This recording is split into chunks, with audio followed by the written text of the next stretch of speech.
Hello darlings, Brittany here from the Library of the Night. Today I'm going to be doing my February book haul. I ended up purchasing 33 books this month, so I'm going to split this video into a few parts so you don't have an hour-long video to watch. So I'm going to dive right in and start with the first book. This is Long May She Reign by Rhiannon Thomas. Freya was never meant to be queen. 23rd in line to the throne, she never dreamed of a life in the palace and would much rather research in her laboratory than participate in the intrigues of the court. However, when an extravagant banquet turns deadly and the king and those closest to him are poisoned, Freya suddenly finds herself on the throne. She may have escaped the massacre, but she is far from safe. The nobles don't respect her, her counselors want to control her, and with the mystery of who killed the king still unsolved, she knows that a single mistake could cost her the kingdom and her life. Freya is determined to survive, and that means uncovering the murders herself. Until then, she can't trust anyone, not her advisors, not the king's dashing and enigmatic illegitimate son, not her own father, who always wanted the best for her, but also wanted more power for himself. Dun dun dun. As Freya's enemies close in and her loyalties are tested, she must decide if she is ready to rule, and if so, how far she is willing to go to keep the crown. Okay, that sounds pretty damn good. The next book in my haul is Blood Red Snow White by Marcus Sedgwick. This is a YA historical fiction.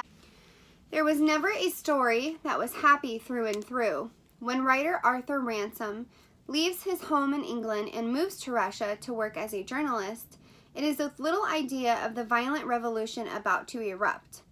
Unwittingly, he finds himself at its center, taped by the British to report back on the Bolsheviks, even as he becomes dangerously romantically entangled with revolutionary leader Trotsky's personal secretary. Both sides seek to use Arthur for their own purposes, and he struggles to find anonymity. Both sides grow to suspect him of being a double agent.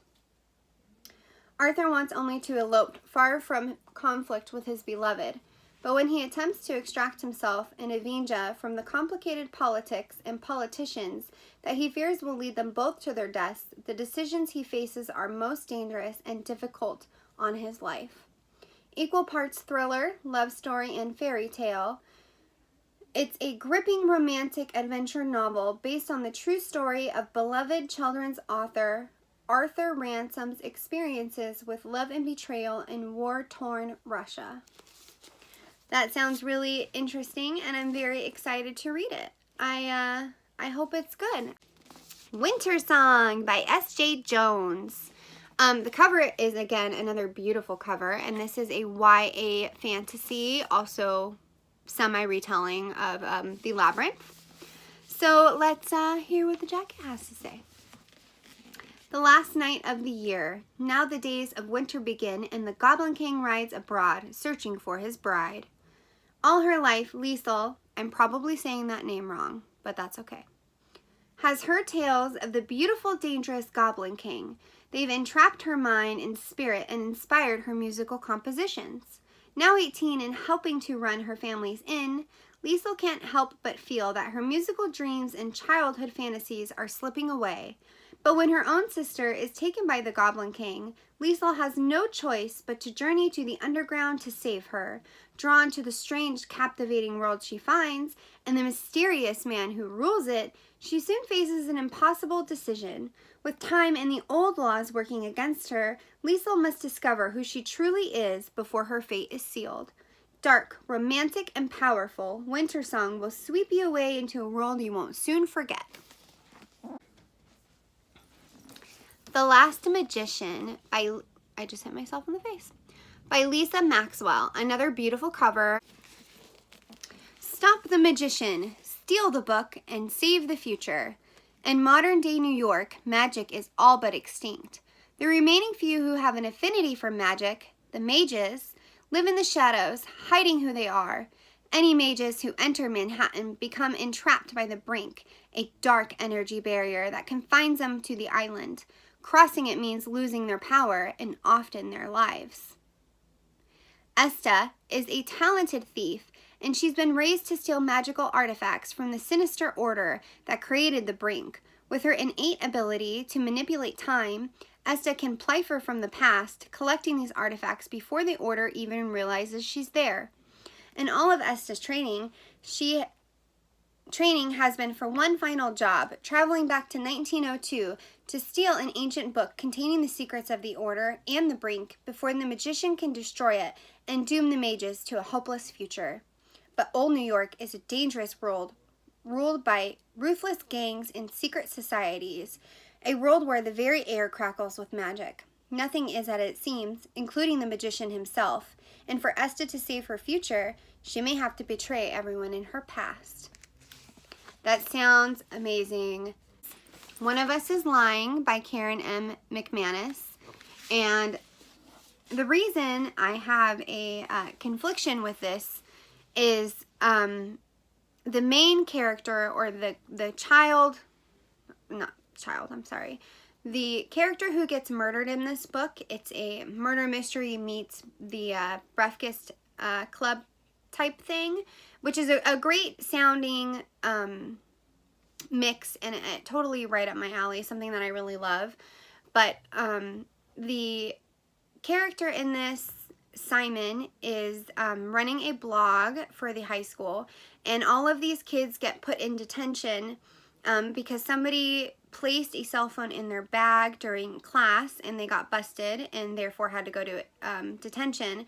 But as soon as detention starts and the blame game begins, Simon drinks from a cup of water that actually contained peanut oil or peanut traces and had an allergic reaction and ended up dying. The reason I have a confliction with that is I am a person who suffers from terrible allergic reactions and allergies, and it's a very emotional thing for me, and it's not something to be ashamed of or anything like that. But for me personally, it just kind of freaked me out because I have been in the situation that he was in right before he died, and it just gave me like a sour taste in my mouth. So I don't know if I am going to pick this back up. I really like the concept, but for me, it might just not be something that I can get into, but I do plan on maybe trying to read it in the future. The next book that I got was actually a gift to me from one of my clients. Her name is Agnes, and she has the best job in the entire universe. She is a librarian at an elementary school here, and I've been doing her hair for over 3 years now, and we always have, fantastic talks about books and recommendations and things like that. And she's been wanting me to read Wonder by R.J. Policio. I may be saying that name wrong, and I'm sorry. I actually really want to read this because I saw the trailer and it looks amazing. So Augie Pullman was born with a facial difference that prevented him from going to a mainstream school until now. He's about to enter 5th grade at Beecher Prep, and if you've ever been the new kid, then you know how hard that can be. The thing is, Augie's just an ordinary kid with an extraordinary face. But can he convince his new classmates that he's just like them, despite appearances? R.J. Policio has written a modern classic, a funny, uplifting, and incredibly moving novel to read in one sitting, pass on to others, and remember long after the final page. It just sounds really sweet, and I'm sure I'm going to need tissues for this book, but that's okay. I'm really excited to read it. So these are the books that my boyfriend Michael got me for Valentine's Day. He did the sweetest thing ever, and he took me to Barnes & Noble and let me pick out 3 new books that I really wanted. Thanks, babe, for that, and also thank you for being so supportive of me. He's really a great guy. So these are the books that I picked out. So I got Tempest and Slaughter by Tamora Pierce. I've yet to read anything by her, but I know a lot of people are in like cults about her because she's supposed to be really good. I don't genuinely mean a cult, but I just mean like a very strong following. It's actually blurbed by Sarah J. Maas, who is Queen. So I am really excited to read it. It's a YA fantasy, and I'm going to read off what the jacket says. So, power is a lightning rod for peril, and a storm is brewing. Sounds super epic. Aram Draper is on the path to becoming one of the realm's most powerful mages. The youngest student in his class at the Imperial University of Carthak, he has a gift with unlimited potential for greatness and for attracting trouble. At his side are his two best friends, Varys, a clever girl with an often overlooked talent, and Ozorn, the leftover prince with secret ambitions. Together, these three friends forge a bond that will one day shape kingdoms. As Aram's education continues, he discovers a disturbing dark side of the Carthraki Empire. Dothraki sounds like Dothraki, and that is pretty cool. One that not even his powerful masters at the university can protect him from. And as Ozorn gets closer to the throne and Varys gets closer to Aram's heart, Aram realizes that one day soon he will have to decide where his loyalty lies. Okay. Sounds really good. Again, blurbed by Sarah J. Maas, so it has got to have some outstanding quality in there for her to blurb it. So this is Renegades by Marissa Meyer, which if you have not read any of her books, I strongly suggest that you do so. She is the author of the Lunar Chronicle series, which is one of my favorite series of all time ever and ever and ever. And I will read whatever she writes because she is fantastic at everything that she does. So, secret identities, extraordinary powers. She wants vengeance. He wants justice. New from Marissa Meyer, a high-stakes world of adventure, passion, danger, and betrayal. The Renegades are a syndicate of prodigies, humans with extraordinary abilities, who emerge from the ruins of a crumbled society and establish peace and order where chaos reigned. As champions of justice, they remain a symbol of hope and courage to everyone except the villains they once overthrew. Nova has a reason to hate the Renegades, and she is on a mission for vengeance. As she gets closer to her target, she meets Adrian, a renegade boy who believes in justice and in Nova. But Nova's allegiance is to a villain who has the power to end them both. Yes, I'm so excited. I can't wait to read it. The Queen's Rising by Rebecca Ross, which I am pumped to read this because I have seen it everywhere. It is a YA fantasy. It's got moons on it. Well, a moon and a star. And the cover is so pretty. Okay. When her 17th summer solstice arrives, Brianna desires only two things: to master her passion and to be chosen by a patron. Growing up in the southern kingdom of Valenia, at the renowned Magnalia House should have prepared her. While some are born with a talent for one of the five passions, art, music, dramatics, wit, and knowledge, Brianna struggles to find hers until she chooses knowledge. However, despite all her preparations, Brianna's greatest fear comes true. She is left without a patron. Months later, her life takes an unexpected turn when a disgraced lord offers her patronage. I'm probably saying that wrong.